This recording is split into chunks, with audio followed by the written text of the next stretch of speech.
And the Oscar goes to Martin Scorsese. What stories do we want to tell? I knew I could express myself with pictures, but I had to find my own way. In the cathedral of American cinema, Martin Scorsese doesn't just direct performances, he discerns them. 6 actors he returns to when he needs danger, wit, and moral weather. A family of collaborators who change shape on command and give his themes a pulse. Tonight, Scorsese's 6 favourites, why he keeps calling them, and the receipts, on record, on camera, in print. Scorsese says the cut lives or dies on truth. He wants actors who risk embarrassment to find the exact temperature of a scene. The rule is simple. If the performance bends the theme, the shot is wrong. Start again. You'll hear him praise curiosity, danger, and humour. Begin with the confessor, the one who mirrors him back. Number 1. Robert De Niro, The Confessor. That means I have the best attorneys. They protect me. They're going to protect. Scorsese met De Niro young. Together they built a language of trust. Watch how De Niro gives Marty a private weather system each time. As Travis Bickle, the isolation isn't just grim. I think you really felt the heart of this character in this situation. It's a hum you can hear under every line. As Jake LaMotta, the rage isn't noise, it's jealousy curdled into self-punishment. As Rupert Pupkin, the dream isn't cute, it's delusion marching like a plan. And this is just some of the movies they have built around each other. So I can run the casino. Anything goes wrong with the casino, it's my ass. It's not yours, it's my ass. Scorsese frames the world, De Niro supplies the pulse. That's the love story here. 2 artists believing absolutely that the other will catch them. The direction can be a nod across a crowded set. The answer, a look that carries a decade of meaning. Film after film, the deal is the same. Marty protects the space. Bob fills it with the truth neither will say out loud. Responding to a question on whether there is a bit of you in the characters that De Niro has played, Scorsese said, "I'm sure. I would think so. To deny it is something that is a lie." De Niro gives him silence that speaks, the confession you can't write. Next, the Comet, an actor who drags the movie forward by sheer velocity. Number 2, Leonardo DiCaprio, The Comet. What are you talking about? What are you going to charge me with? Scorsese doesn't just direct DiCaprio, he partners with him. Leo shows up like a scientist interrogating the spine of a scene all morning, then slam into it at dusk as if it's the first take of his life. That curiosity is why Marty keeps calling. Gangs of New York proved the chemistry. Young lead willing to be shaped inside a giant machine. The Aviator deepened it. Obsession rendered with elegance and ache. The Departed made trust visible. Leo carrying undercover rot so far that Scorsese shoots his nerves like action. Shutter Island lets them play melodrama as moral riddle. The Wolf of Wall Street is the mutual dare. How loud can corruption get before it indicts itself? And Killers of the Flower Moon is the mature vow. Quiet menace, historical weight, both men refusing easy answers. These list of movies highlights the trust between them, where the affection lives in the process.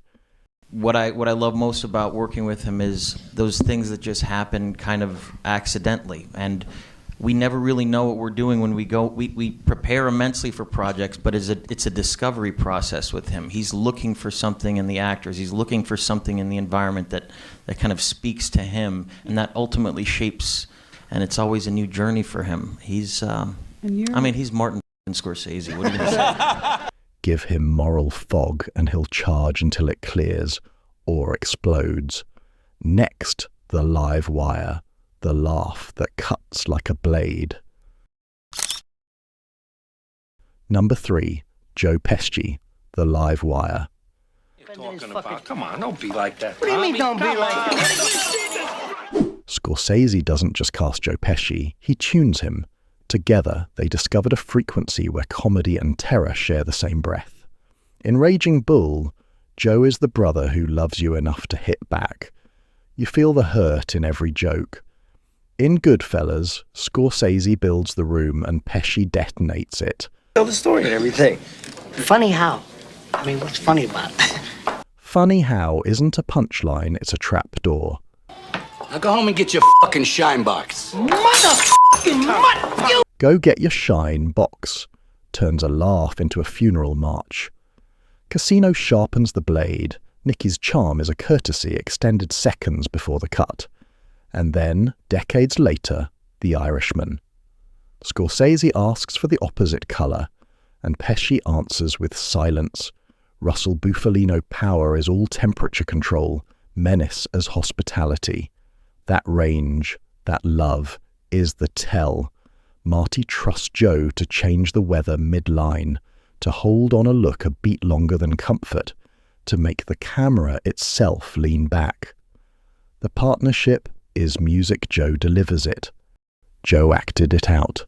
Then we did a rehearsal with Ray and Joe and put it on audio tape, and I constructed the scene from the transcripts and gave it to them to hit those levels, the different levels of questioning and how the tone changes.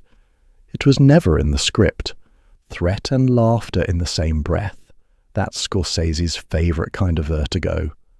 Now, the conscience, the actor who grounded his earliest questions. 4. Harvey Keitel, The Conscience. Any reasonable guy would feel I'm to blame for this, huh? Hey, listen.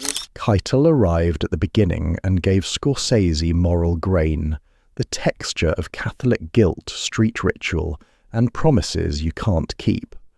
In Who's That Knocking at My Door and Mean Streets, he's the conscience on a bar stool, a man bargaining with God under neon. Scorsese learns to film doubt by watching Harvey wear it, eyes that confess before the mouth does. Later, in Taxi Driver and The Last Temptation of Christ, he becomes the friction, tests temptations, the human static that makes grace hard. Keitel isn't just a first collaborator, he's the blueprint for Scorsese's inner weather. He said, did you count every one of them? I thought he was putting me on, because I was, I just didn't know. I wanted to hit him. No, I didn't count every one of them. He said, well, go back and count every one, because acting is doing things truthfully with a purpose.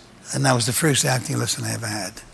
Keitel is the early pulse, a conscience you can photograph. Next, the seducer, the smile that sells bad choices. Number 5, Ray Liotta, The Seducer. By the time I grew up, there was $30 billion a year in cargo moving through Ottawa. Ray Liotta turns complicity into cinema. As Henry Hill in Goodfellas, he ushers you past the velvet rope, the Copa glide, the whispered favours, the first taste of untouchable, and then he locks the door behind you. Scorsese prized how Ray could balance charm with consequence in a single breath. The grin that sells the story, the eyes already doing the math on the fallout. It's why Goodfellas feels like confession disguised as a party, the seduction and the rot arriving together. As the rush thins into paranoia, Liotta never begs sympathy. He earns it by telling the truth at speed, gone too soon, but in Marty's frame he's permanent, a heartbeat that teaches you why temptation works and what it costs. We had many plans to work together again, but the timing was always off, or the project wasn't quite right.